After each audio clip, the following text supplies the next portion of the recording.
Shabbat Shalom, amada familia, ¿cómo están ustedes?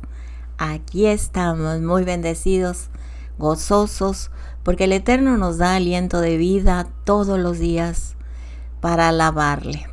Y como dice el salmista David, mientras haya aliento en mí, te alabaré. Así que mi amado hermano, agradecidos todos por permitirnos llegar a este glorioso día, el prólogo, el inicio de las santas convocaciones que Él estableció, que guardaremos como su pueblo apartado. Shabbat Shalom, un abrazo enorme para todos ustedes. Gracias por sus oraciones, gracias por sus ofrendas, gracias por las donaciones, gracias al Eterno por estar siempre todos ustedes pendientes de que este ministerio siga adelante. Amén en Yeshua. Amén y amén. Y mis oraciones, nuestras oraciones de Ministerio México, es que así como lo han hecho con nosotros, sus servidores, primeramente del Todopoderoso, de llevar la palabra hasta donde Él permita que llegue, lo hacemos con todo el gozo, hacemos todos un gran esfuerzo para que llegue ahí a la intimidad de tu recámara, de tu privacidad, donde santificas el Shabbat en tu hogar. Y este esfuerzo está bien recompensado porque es una ordenanza del Eterno, que nadie nos quedemos quietos, que cumplamos el mandamiento de llevar su palabra a todos los lugares del mundo. Repito, gracias por su gran apoyo físico, moral, material y espiritual que nos comparten de lo mucho que el Eterno les ha dado a ustedes, y así como lo han hecho con nosotros, el Eterno lo haga con ustedes. Amén. Shalom, Shabbat Shalom. Bueno, hoy vamos a leer el Salmo número 92. Un salmo para este día de Shabbat. Tehilim 92. Amén.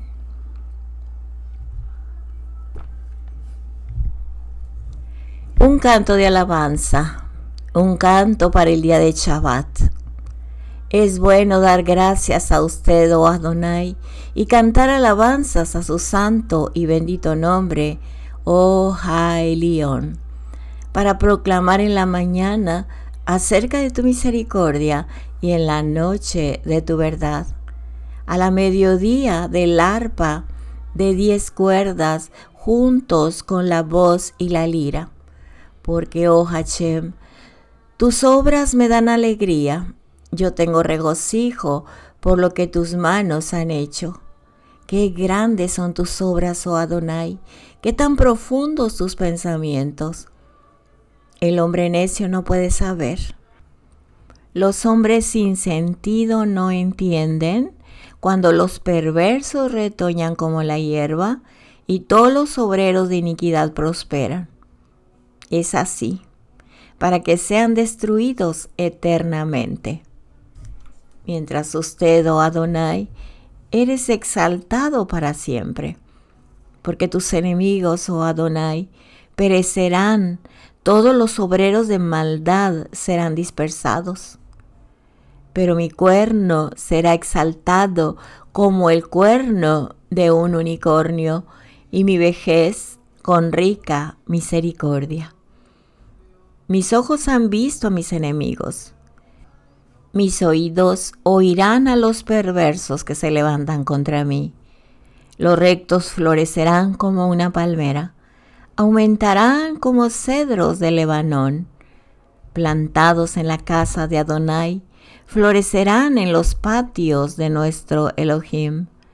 Hasta la vejez serán vigorosos y serán prosperados, para que declaren que Adonai, Hashem, mi Elohim, es justo, mi roca, en quien no hay iniquidad. Salmo 92. Amén. Oremos para abrir y estudiar la Torá. Amén. Baruchu et Adonai Hameborach. Baruchu Adonai Hameborach Leolam Baed. Baruch Adonai Hameborach Leolam Baed. Todos, bendigan a Adonai quien es bendito. Bendito es Adonai quien es bendito por siempre jamás. Bendito es Adonai quien es bendito por siempre jamás. Baruch atah Adonai Eloheinu melech haolam asher b'chavanu mikel ha'amim benatan lanu et torato. Baruch atah Adonai noten haTorah. Bendito es usted Adonai, Elohe nuestro y Rey del universo, que nos ha escogido de entre todas las naciones y nos ha entregado su Torah. Bendito es usted Adonai, donador de la Torah. Baruch atah Adonai Eloheinu melech haolam asher natan lanu et torato torat emet bechayei olam nata betoheinu.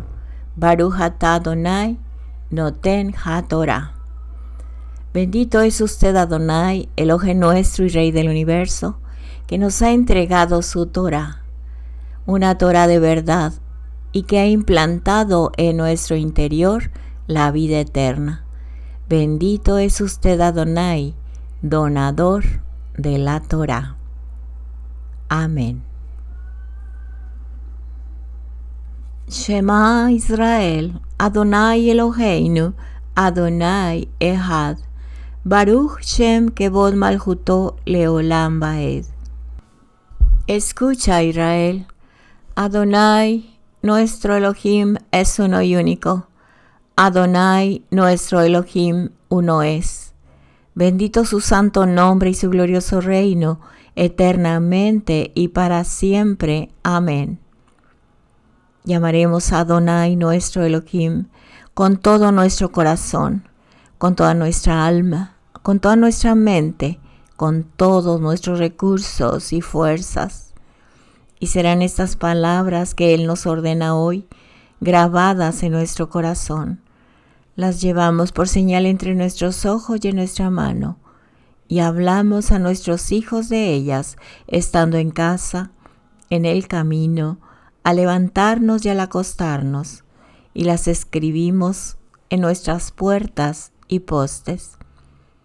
Escucha, Israel, Adonai nuestro Elohim es uno y único, Adonai nuestro Elohim uno es. Bendito su santo nombre y su glorioso reino, eternamente y para siempre. Amén. Que Adonai te haga como a Efraim y Manashe. Que Adonai te haga como Sara, Ribca, Rachel y Lea. Que Adonai te bendiga y te guarde. Que Adonai haga resplandecer su rostro sobre tu vida. Tenga de ti Rahamim, compasión y benevolencia, y te dé su shalom, su paz. Y pondrán mi nombre sobre los hijos de Israel, y yo los bendeciré. Amén y amén. Amén y amén, mis amados. Bueno, pues listos para estudiar. Esta semana estudiamos en la Torá la parashá semanal llamada Korach, o traducida a Coré. La lectura está en el libro de Bemidbar o Bamidbar. Se puede pronunciar de las dos maneras, Bemidbar o Bamidbar. Capítulo 16, verso 1 al capítulo 18, verso 32. La lectura de la Haftará está en Primera de Samuel, capítulo 11, verso 14, al capítulo 12, verso 22. Y en el Brit Hadashah o Tzofen Ha Malhuti se encuentra en el libro de Yohanan, Juan, capítulo 9, verso 1 al capítulo 10, verso 42. Amén. En esta paracha que habla de Korah y Rosh Hodesh, inicio de mes, luna nueva, que precisamente en este mes de junio se espera el próximo miércoles 25 de junio. Así que esta porción reviste la importancia muy especial toda vez que coincide con la llegada del quinto mes del anuario bíblico. En estas secciones de estudio, o sea, la paracha y el Nuevo Testamento, o bien Brit Hadashah, se pone en tela de juicio la autenticidad de Moisés y también de Yehoshua. Hemos estudiado que las consecuencias de estos eventos fueron trágicos o consecuencias trágicas para aquellos que se unieron a la conspiración contra las autoridades espirituales puestas por el Eterno. En la fuerza de esta porción, de esta paracha, se esconde en la gran oportunidad que tenemos de establecer de nuevo sobre nosotros y sobre nuestros hijos y sobre nuestro pueblo Israel la autoridad de Moisés y de Mashiach Yeshua como los dos puntos de referencia de redención que son estudiados en este Shabbat. También esta porción contiene el mérito para destruir cualquier maldición, plaga o decreto nefasto que esté gestándose contra nosotros durante este mes. Toda vez que nos recuerda que cuando Aarón HaKohen se interpuso entre el pueblo y Moisés con el Ketoret calentado con carbones encendidos del altar de sacrificio. La plaga cesó y concluyó la mortandad. Debido a esto, la porción de esta semana tiene mucha fuerza para detener una mala racha en tus relaciones matrimoniales, sociales, comerciales, educacionales y de cualquier índole. Todo el que consciente de esto y con fe, con emuná a Hashem, separe un pidión nefesh, que quiere decir rescate de alma, que es una oración y bendición poderosa y especial, que posee la fuerza espiritual del sacrificio en el sagrado templo, para expiar los pecados y mitigar los juicios estrictos. Así que todo hijo del Eterno que esté consciente de esto y con la fe en Hashem, separe ese tiempo, rescate del alma, pidión nefesh, en forma de ketoret, incienso. Recordemos la ofrenda de incienso que estaba relacionado con las ofrendas perfumadas en el altar del incienso en el momento del Mishkan y del primer y segundo templo. Así que, amados hermanos, en esta semana, repito, a través de esta paracha, si estás pasando por cualquier situación difícil y no ves nada claro en tu panorama, es el tiempo de un rescate del alma o una redención del alma. Y esto se refiere, en el hebreo, de realizar una donación o un acto de caridad como medio no solamente de expiar pecados, porque nosotros también estamos en Yeshua, pero debemos tener obediencia a los mandamientos, y esto se hace de bendecir al necesitado. Esto es una manifestación del amor al Eterno en rescate del alma o en rescate de las situaciones que mencioné anteriormente que estemos pasando, y se da a una persona necesitada como una ofrenda. La oración como el incienso agradable al Eterno, la súplica, la entrega, la fe, la emuná y la actitud de bendecir al prójimo. Este es un acto de que realmente tenemos emuná y realmente estamos en obediencia a sus mandamientos. En otras palabras, en nuestras dos manos, en una tenemos la Torá, que es la palabra del Eterno, los mandamientos y lo que debemos hacer, y en otra mano es la bendición que debemos dar a nuestro prójimo. En una mano es la fe y en la otra mano es la acción. Espero que haya quedado claro. Sin descuidar la oración, por supuesto, que es el incienso fragante a nuestro Elohim, exponiéndole desde el fondo de nuestra alma las situaciones que tenemos. Y mucha gente solamente quiere las bendiciones, pero no quiere la obediencia. Entonces no esperemos que el Eterno nos bendiga si estamos en desobediencia. ¿De acuerdo? Muy bien. Así que, bienaventurados, felices los hijos de Israel que tienen acceso a esa porción semanal y a esta fiesta solemne de Rosh Chodesh.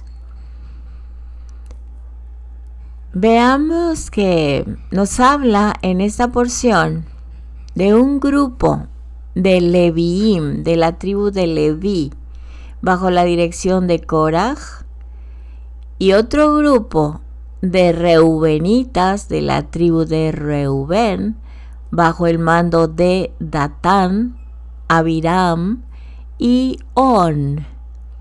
Ellos encabezaron una revuelta contra Moisés y Aarón. En esta rebelión participaron 250 miembros prominentes de la congregación. La rebelión de Koraj o Koraj estaba basada en el reclamo de que él debía haber sido designado Nasi, o sea, en español, dirigente de la tribu de Leví. Y Datán y sus asociados reclamaban el derecho de liderazgo basado en su descendencia de Reubén, el hijo mayor de Jacob.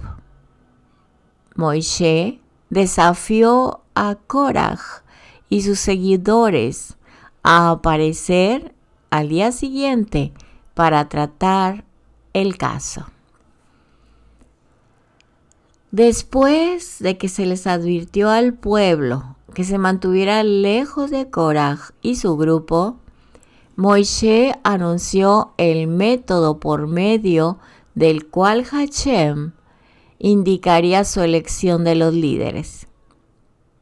Si los rebeldes morían muerte natural, ello sería evidencia de que Moisés estaba equivocado.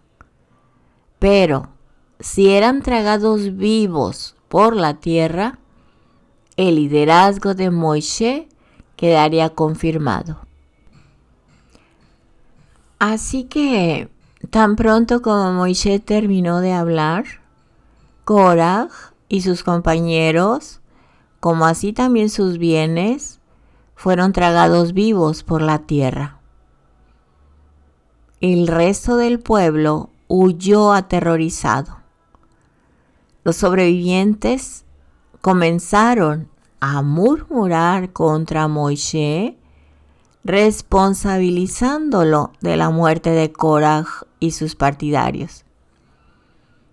Más adelante, a su turno, ellos fueron castigados por medio de una plaga que mató a otras 14,600 personas. Y fue solo cuando Aarón caminó entre la gente con un recipiente de incienso con carbones tomados del altar del sacrificio. Esto lo hizo siguiendo las instrucciones de Moisés. Así que lo hizo Aarón y la plaga terminó, cesó.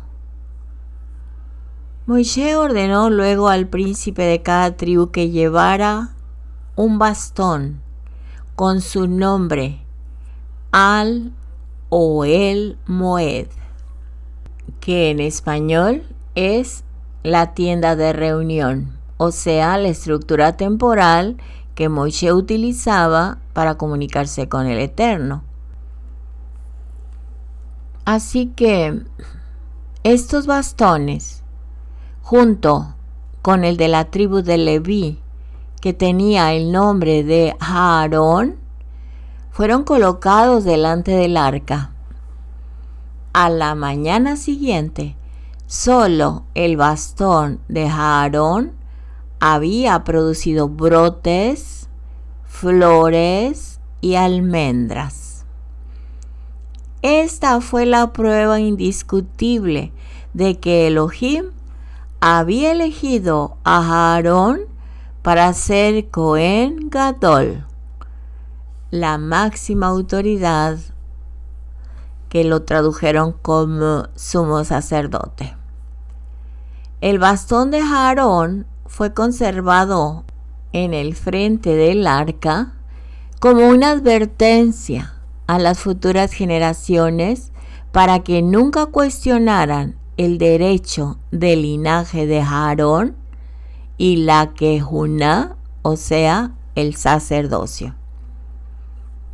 Puesto que los Kohanim y los Leviim no tenían un territorio específico de la tierra prometida, ellos serían mantenidos por las contribuciones del pueblo.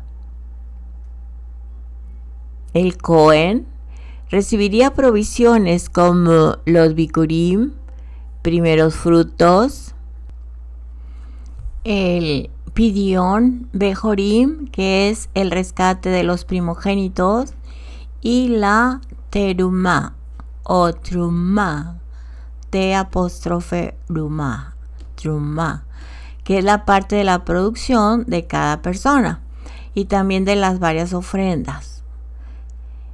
El Leví recibiría Maaser Rishon, que quiere decir 1/10 de la producción de cada persona, del cual tendría que apartar una porción para el Cohen. Muy bien, pues también abreviando lo de la Haftarah, la sección de los profetas aquí nos introduce con una de las costumbres más importantes con respecto a los pactos y promesas, su confirmación. El rey Shaul, el primer rey de Israel, proveniente de una tribu diferente a la de Yehudá, ya había sido escogido como rey. Pero ahora, por iniciativa del profeta Samuel o Shemuel, se tiene una reunión especial para renovar el reino de Israel. Y esto tuvo lugar en Gilgal. Allí, el profeta presenta un historial de su servicio a favor de los hijos de Israel. Queda demostrada su imparcialidad y justicia, y las leyes de los reyes son dadas de nuevo. No obstante, se reprocha al pueblo el grave error de haber pedido rey como las demás naciones, razones por las cuales no fue elegido un príncipe de Judá, sino de la casa de Efraín.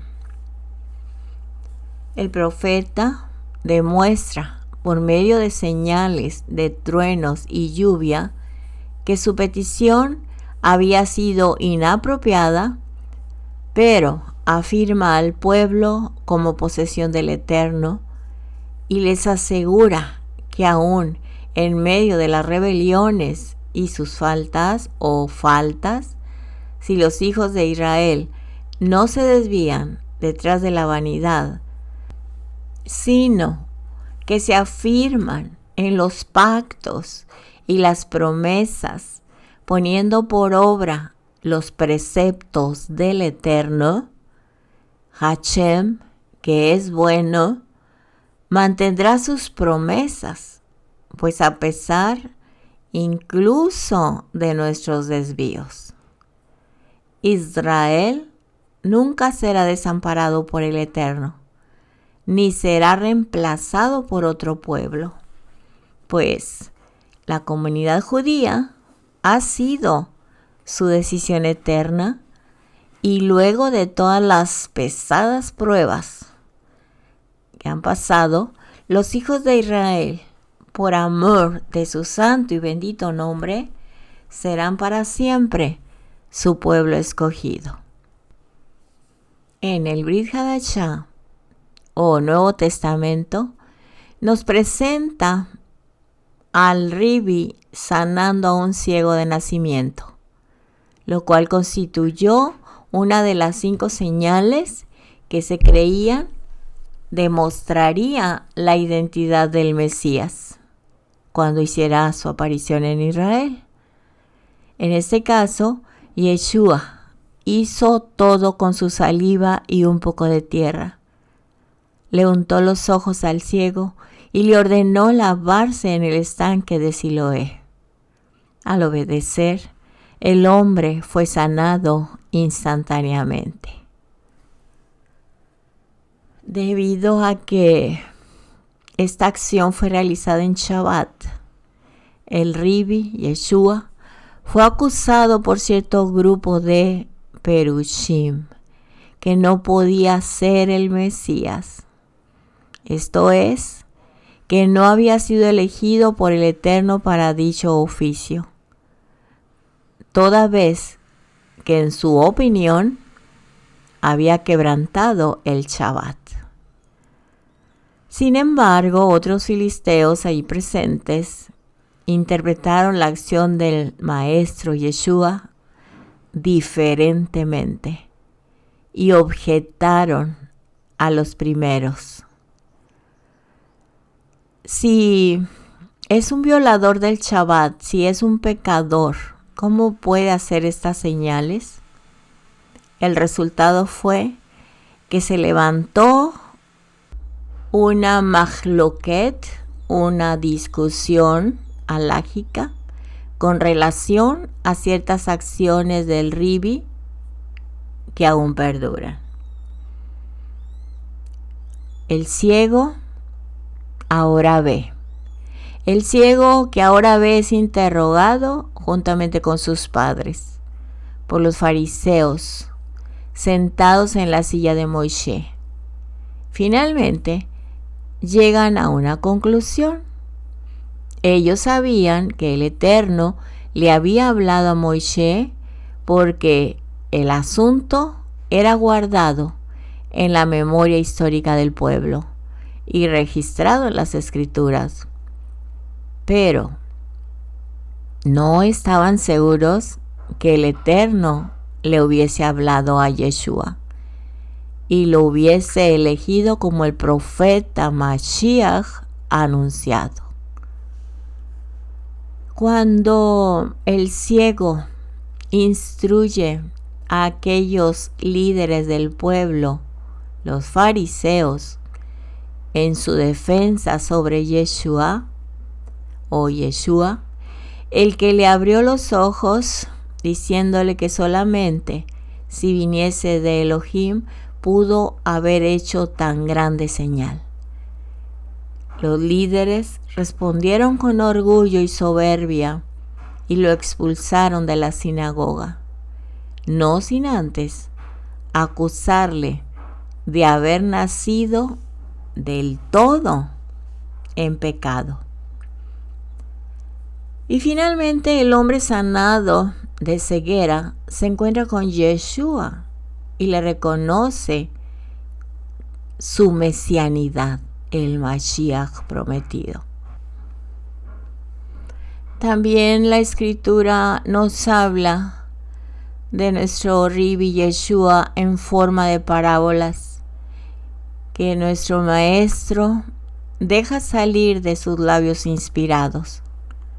Entre ellas, la del redil y la del buen pastor, que da su vida por las ovejas, colocándose en una posición de llevar las iniquidades de los hijos de Israel, tema que es tratado en la parashá con respecto a las funciones de los Kohanim y los levitas.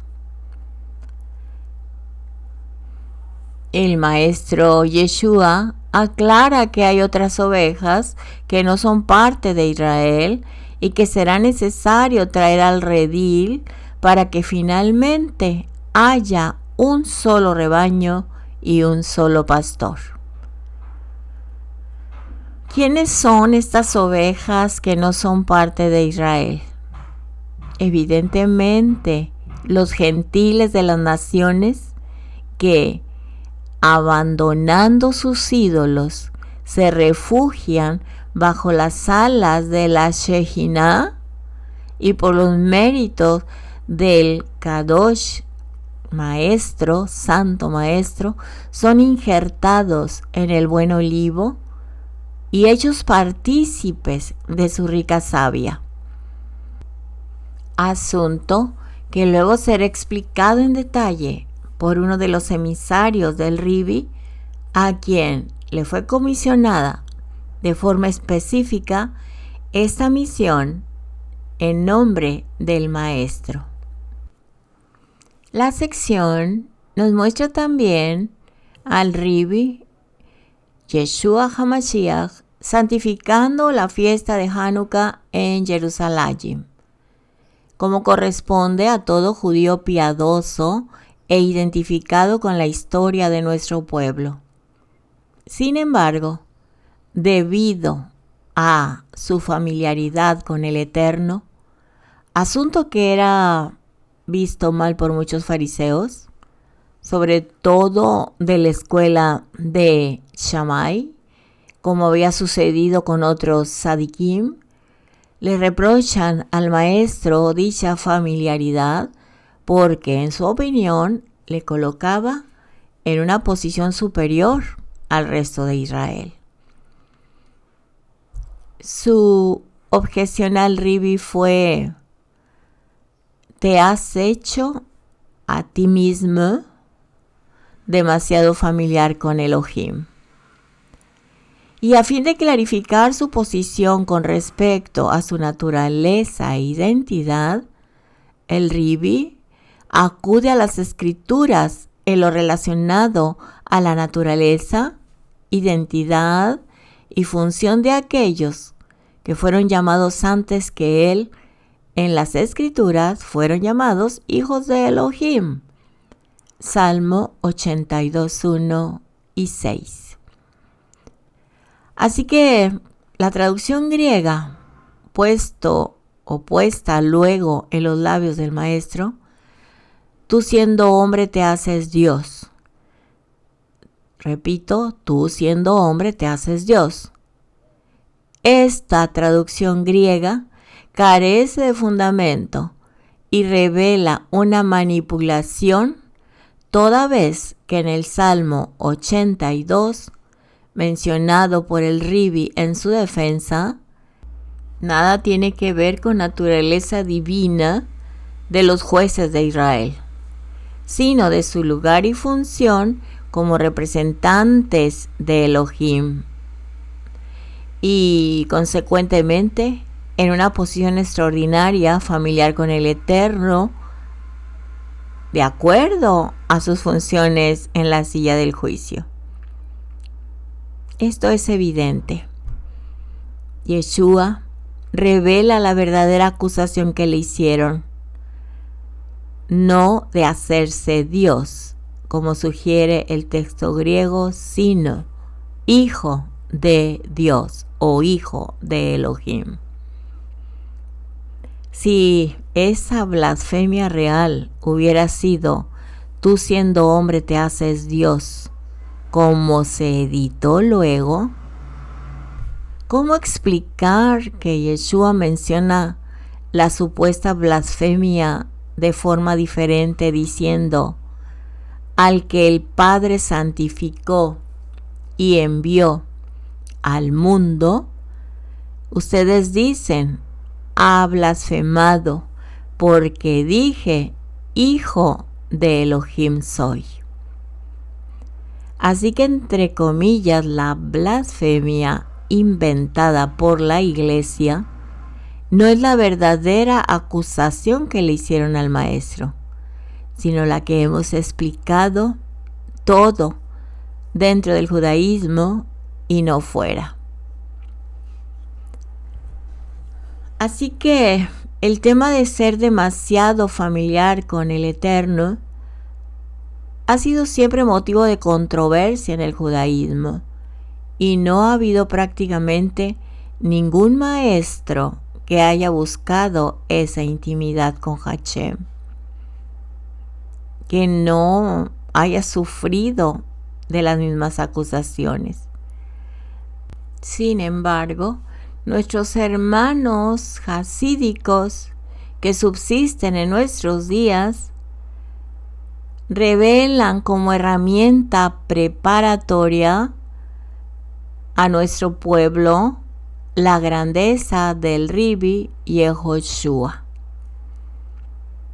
La sección concluye con muchos judíos aceptando la explicación del Ribi como apropiada y reconociendo su mesianidad.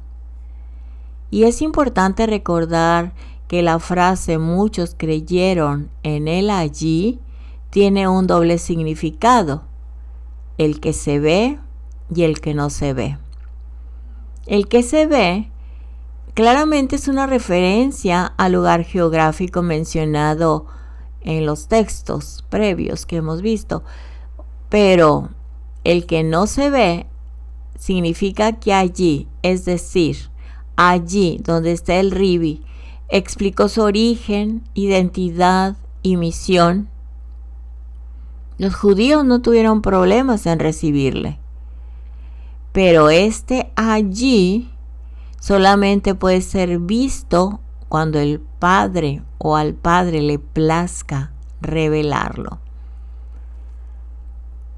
Los textos que estoy diciendo antes mencionados me refiero a la lectura de la Parashá o la lectura que ustedes hicieron previamente al inicio de este estudio antes de escucharlo. Así que Koraj se ofende al no ser seleccionado para un alto oficio.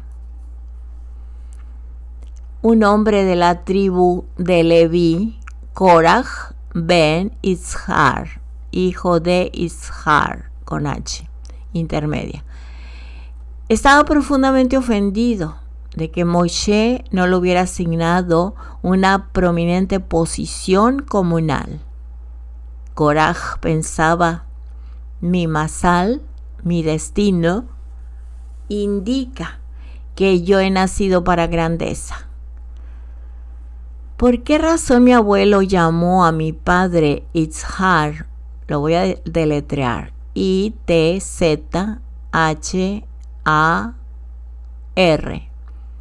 que significa aceite.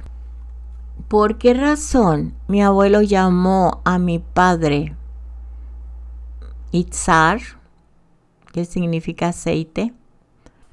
Él debe haber previsto que al igual que el aceite siempre flota hacia la superficie, así también mi padre engendraría hijos superiores, merecedores de ungimiento, con el sagrado Shemen Hamishha. Shemen es aceite, para posiciones de Keuná o realeza. Ahora, ¿quién es destinado sino yo, el más grande de los hijos de Itzhar y el más calificado para alto oficio?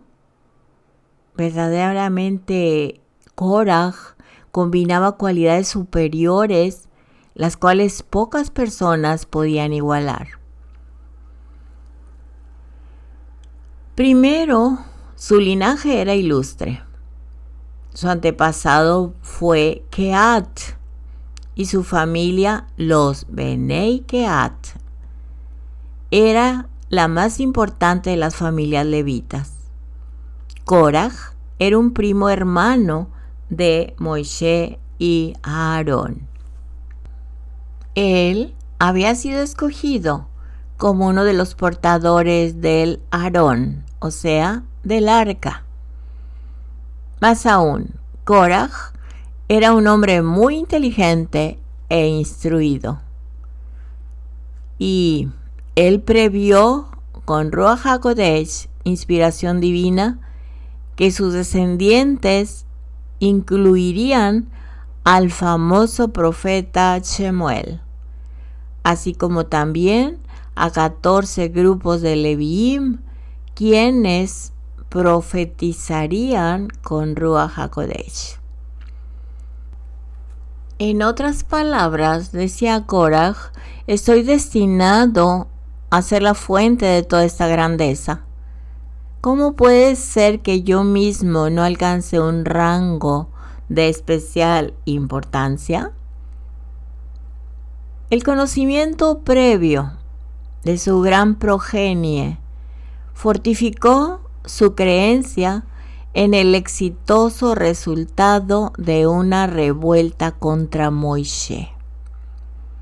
Korah no se dio cuenta de que sería destruido y que sus hijos sobrevivientes darían a luz a estos grandes descendientes.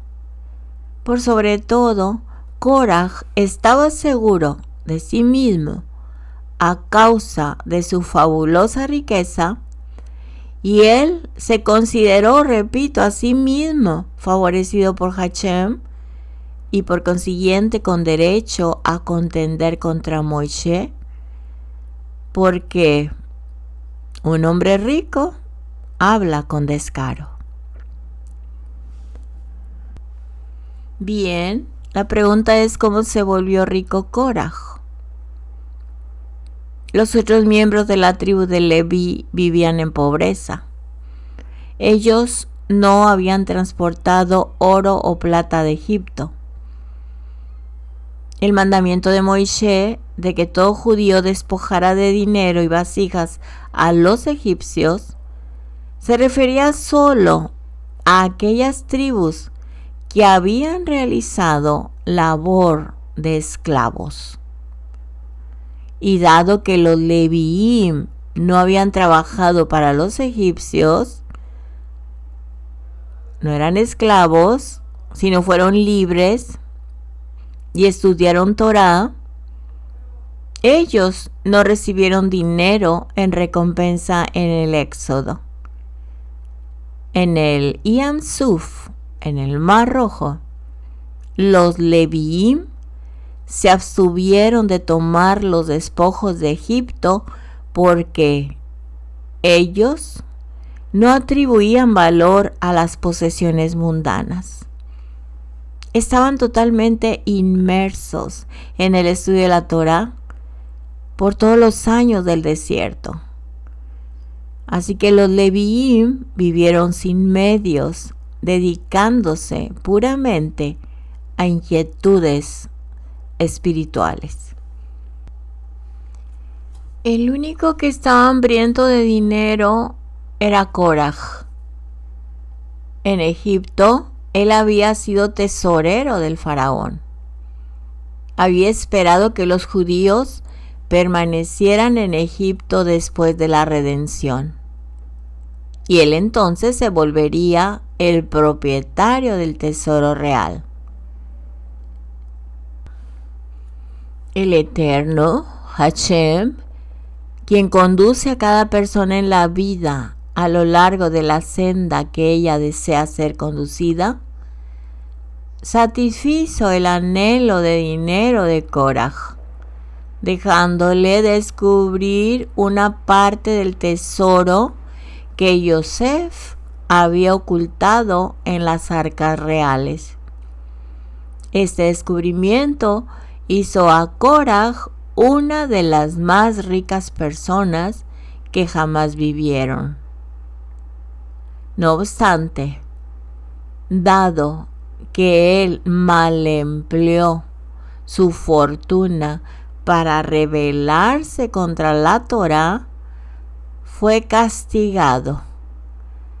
Midá keneged midá, medida por medida. Ningún rastro de su fortuna quedó, ninguno. Esta fortuna desapareció junto con él en la tierra, todas sus posesiones. Y a pesar de sus muchas distinciones, Korah no hubiera osado oponerse a Moishe de no haber sido por su esposa. La esposa de Korah infló el ego de su marido y repetidamente le aseguró que él estaba a la par de Moishe y Aarón. Para su mala fortuna, Korah escuchó a su esposa. Hubo dos personas extremadamente ricas, una judía y otra gentil, quienes escucharon a sus esposas, fueron destruidos y perdieron sus fortunas. El judío fue Korah, cuya esposa lo inspiró a rebelarse contra Moishe. El no judío fue Hamán, H-A-M-A-N, Hamán, quien escuchó a su esposa para erigir una horca de 50 amot, aproximadamente 25 metros de alto, para Mordejai. Él no comprendió que estaba preparando la horca para sí mismo. Así que el orgullo de Korah estaba profundamente herido, pues Moishe aparentemente había ignorado cuando seleccionó a varios dignatarios y él no había designado a Korah para ninguna función sobresaliente en la comunidad. Korah pensó mortificado: es totalmente injusto que Moishe no me escogiera como Nasi, líder, sobre la familia de Kehat. Era claramente mi derecho ser escogido. Yo soy el primogénito del segundo de los hijos de Kehat, Itzhar. En cambio, él confirió este oficio a mi primo más joven, Elitzafán ben Uziel, hijo de Uziel. Números 3:30. Cuando menciona algún texto, mis amados, es de acuerdo a la traducción de la Torá del hebreo y puede moverse un poquito el texto. Así que si no está antes o después, es este el texto. Bamidbar 3:30. No puedo creer que Hashem ordenara a Moishe distribuir los oficios tan injustamente. Más bien Moishe debe haber hecho así por su propia elección. ¿Quién dice que cada uno de sus actos es dictado por Hashem, como él afirma? Korah, un hombre sabio, perdió su sabiduría y razón porque estaba consumido de deseo por gloria y por envidia de aquellos quienes, como él lo veía, eran sus iguales y habían alcanzado rangos más altos que él. Su declaración de que Moisés había distribuido los oficios sin un mandato divino era apicorosut. Y apicorosut viene de la palabra en hebreo apicoros, que se refiere a un hereje, un escéptico o alguien que niega las enseñanzas básicas del judaísmo. Y originalmente esta palabra se deriva del nombre del filósofo griego Epicuro, pero en el contexto judío adquirió un significado más amplio para describir a aquellos que se apartan de la tradición religiosa. Y aclaro que no es una tradición, es ser hacedores de la Torá. Así que la actitud de Koraj causó ser calificado como uno de aquellos que desprecia la palabra de Hashem. Eventualmente, Koraj fue tan lejos hasta afirmar que Moisés había inventado todas las mitzvot, o sea, los mandamientos. La envidia de Koraj ardió en su corazón por un largo tiempo. Era el objeto de muchas conversaciones entre él y su esposa. Una de estas tuvo lugar cuando retornó de la ceremonia de purificación de los Leviim, Bamidbar, capítulo 8, versos 5 al 14. Rasurado al punto de estar irreconocible. La esposa de Koraj exclamó: «Yo no te reconocí. ¿Quién te desfiguró así?» «Esta fue la acción de Moisés», replicó Koraj. «Más que eso, primero Moisés, luego Aarón, me alzaron y me balancearon hacia arriba y abajo. ¡Qué desgracia! Luego Moisés me dijo que ahora estoy puro porque pasé el proceso de purificación de los Leviim». Koraj se mofó, se burló de la ceremonia de purificación, dado que sabía que él no se había vuelto más puro, sino por el contrario. Sentí un deseo intensificado de rebelarse en contra y blasfemar de las mitzvot. En realidad, Torá y mitzvot es solo para aquellos que desean purificarse, pero es veneno para aquellos que buscan corromperse.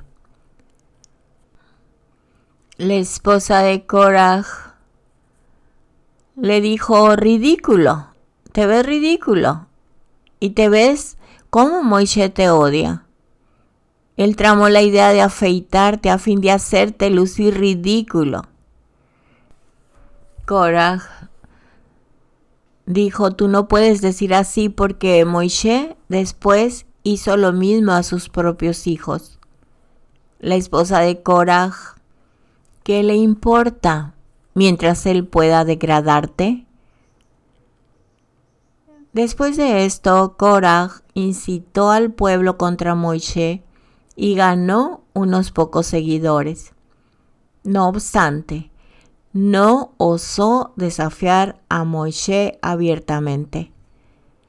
El pueblo entero admiraba a Moisés y hubiera asesinado a Koraj por sugerir una rebelión contra su querido líder.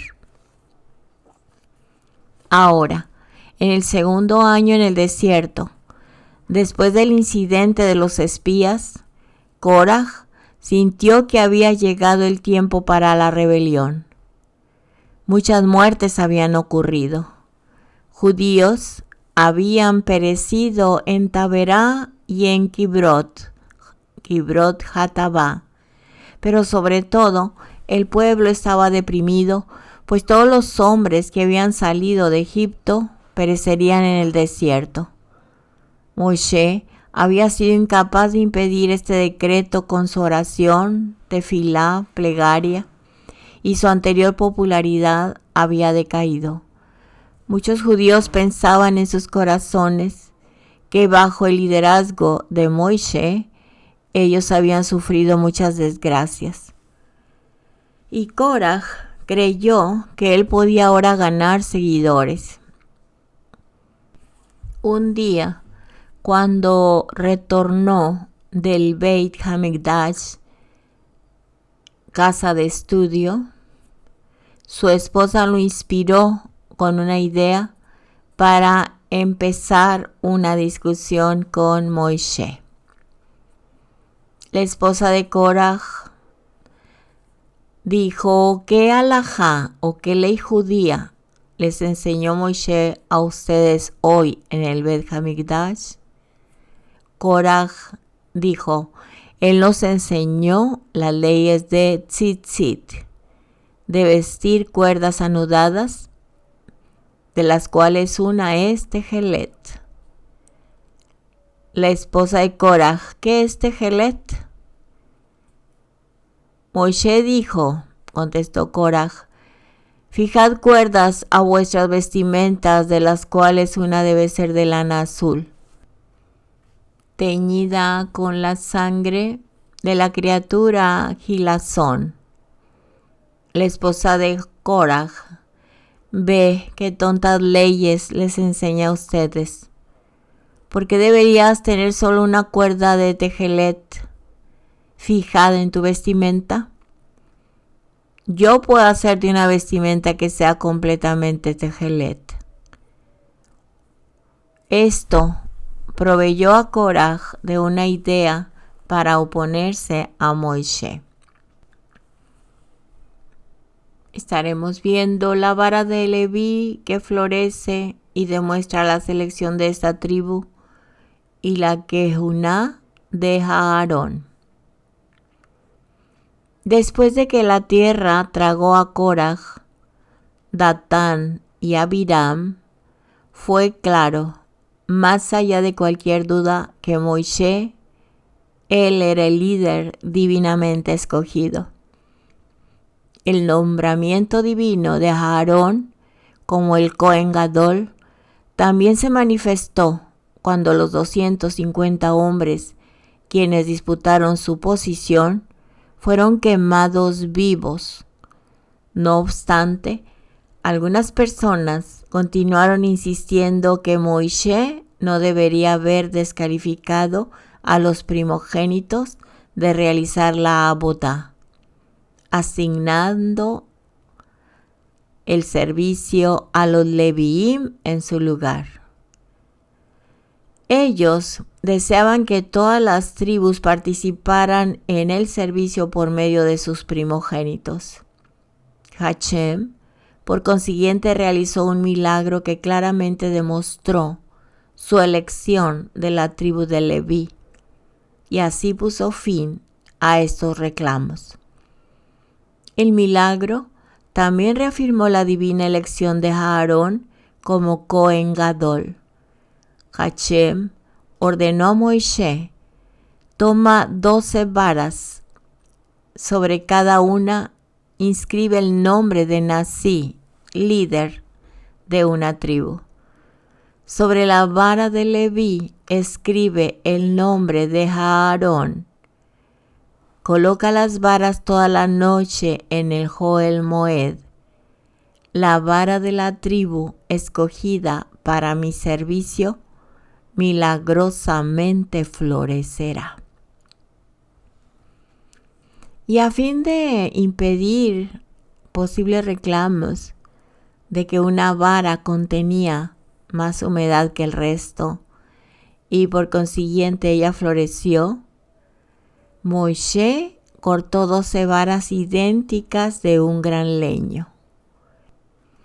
Él ordenó a cada Nasi marcar su nombre sobre una. Moisés colocó las varas en el Ohel Moed con la vara de Aarón en el centro, de modo que nadie afirmara: la vara de Aarón brotó porque descansaba en el lado que está más próximo a la Shekinah, a la divinidad. Cuando Moisés entró en el Mishkan a la mañana siguiente, la vara de Aarón estaba florecida con hojas, capullos y almendras. Este milagro contenía otro dentro de él, porque los capullos no cayeron después de que la fruta apareció, como es usualmente el caso. Más aún, el nombre de 4 letras de Hashem, su nombre impronunciable, santo es, fue milagrosamente grabado sobre la vara de Aarón, como estaba grabado en el tzitz, vincha del Cohen Gadol, diadema. Esto demostraba que Aarón fue escogido como el Cohen Gadol, el que lleva el tzitz. La pregunta es, ¿por qué la vara de Aarón floreció? Porque este milagro indicaba la presencia de la Shekinah, divinidad, que imbuye aún a objetos inanimados la vida, y les causa brotar. En este caso, almendras, en conexión con una profecía o milagro, simbolizan que el Todopoderoso causará su decreto deprisa, y Hashem insinuaba que cualquier usurpador de la Keuná sería instantáneamente castigado. Esto fue demostrado en el caso del rey Usías o Uziyahu, cuando él entró en el Beit HaMikdash, sagrado templo de Jerusalén, para realizar el servicio sacerdotal. El rey Usías fue inmediatamente afligido con Tzaraat, que es un tipo de lepra. Y finalmente, después de la entera serie de señales y milagros, todos los judíos fueron convencidos de que la profecía de Moisés era cierta en todos los detalles. La vara de Aarón nunca se marchitó. Su tallo, capullos y almendras permanecieron siempre verdes. Y Hashem ordenó a Moisés colocarlo cerca del Aarón, del arca, como un testimonio para generaciones futuras de que de todas las tribus, la tribu de Leví fue escogida para ambas, Keuná y Leviá. Los reyes judíos fueron encargados de preservar la vara de Aarón antes de la destrucción del primer Beit HaMikdash. El rey Yesayahu la ocultó junto con otros objetos testimoniales y santas vasijas. Y ya un comentario antes de terminar.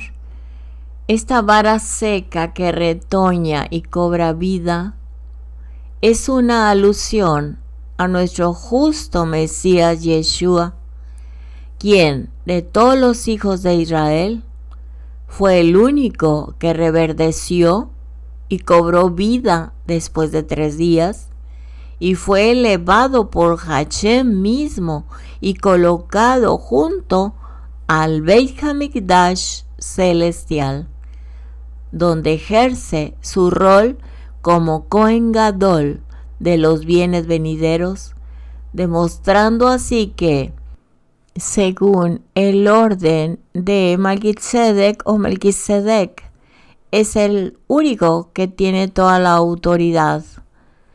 Y oponerse a él y resistirlo no trae vida, trae muerte. y aceptar su señorío y su dominio es la puerta de entrada al mundo por venir. Esta crisis de autoridad alcanza su clímax en la autoridad final y suprema de nuestro Mashiach. Aceptar a Yeshua como Mesías significa aceptar su dominio como juez supremo. La pregunta es, ¿estamos dispuestos a tomar su yugo sobre nosotros? ¿Entrar en obediencia? Mi yugo es fácil y mi carga es ligera. El estilo de liderazgo de Moisés es diferente al resto del liderazgo que vendrá después en Israel. El primer redentor nunca fue un esclavo. No conoció, por tanto, la esclavitud como sus hermanos hebreos. De la misma manera, el segundo y final redentor no fue esclavo de pecado. Y consecuentemente el liderazgo de Moisés fue diferente a Saúl, el rey Saúl. David y otros grandes líderes elegidos por el pueblo o algún representante del pueblo. Moisés no fue la elección de Israel, Moisés fue la elección de Hashem. Y lo mismo ocurre con el segundo y final redentor. Consecuentemente, así como Moisés tuvo que enfrentar la oposición y la rebelión de sus líderes, incluyendo en ocasiones sus propios hermanos, y además la falta de amor y comprensión de sus colegas en el liderazgo, así también sucede con el segundo y final redentor, nuestro Mesías Yeshua. No es de extrañar que la autoridad de Moisés haya sido tan cuestionada. Lo mismo ha sucedido con Yeshua, nuestro Mashiach. Sin darse cuenta, aquellos líderes, procurando por un lado desprestigiar la imagen de Moisés como excusa para establecer la suya propia, no hacían otra cosa que desacreditar los valores de la Torá y de la soberanía del Eterno que había escogido a Moisés sin consultar con el pueblo. El mismo principio debe ser tenido en cuenta a la hora de estudiar la vida de nuestro Rabbi Yeshua. Pero en el caso de Korah, como en el de los oponentes de Yeshua, la discusión y la controversia no era por el honor del cielo, sino por la búsqueda del honor personal. ¿Solamente por Moisés ha hablado el Eterno? Y en el caso de nuestro Maestro Yeshua, suyas fueron estas palabras. ¿Cómo puedes tener fe, emuná, si solamente buscas recibir gloria uno de otros y no buscan la gloria que es de parte del Elohim único?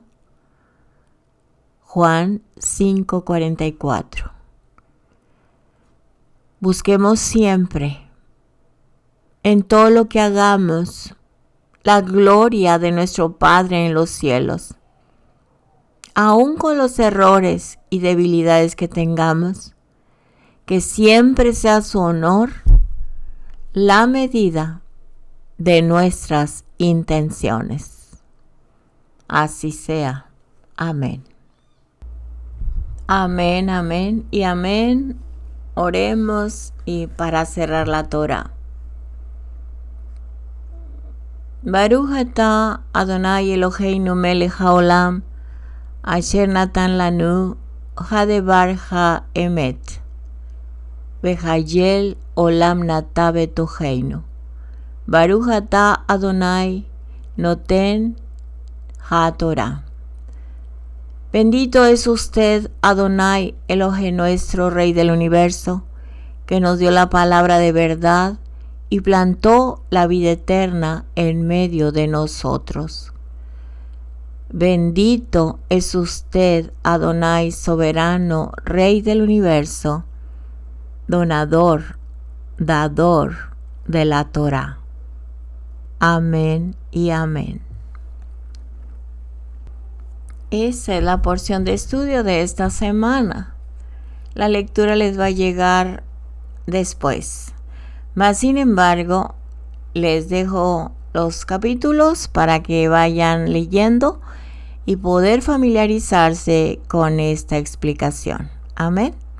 Muy bien, esta paracha semanal se titula Koraj, que está en el libro de Números, capítulo 16, verso 1, al capítulo 18, verso 32. La Haftará está en Primera de Samuel, capítulo 11, verso 14, al capítulo 12, verso 22. Y la lectura del Brit Hadashah o Nuevo Testamento está en Juan, capítulo 9, verso 1, al capítulo 10, verso 42. Así sea, amén, amén. Shabbat Shalom. Anticipadamente mandamos el estudio para que todos nos preparemos para recibir también el nuevo mes, Rosh Chodesh, que lo esperamos para el 25 de este mes. Celebremos escuchando el shofar, alabando al Eterno y orando para que este mes sea muy bendecido. Aquí en el canal tenemos la oración de Rosh Chodesh, luna nueva, nuevo mes. Que Adonai nos bendiga y nos guarde. Adonai haga resplandecer su rostro sobre nosotros.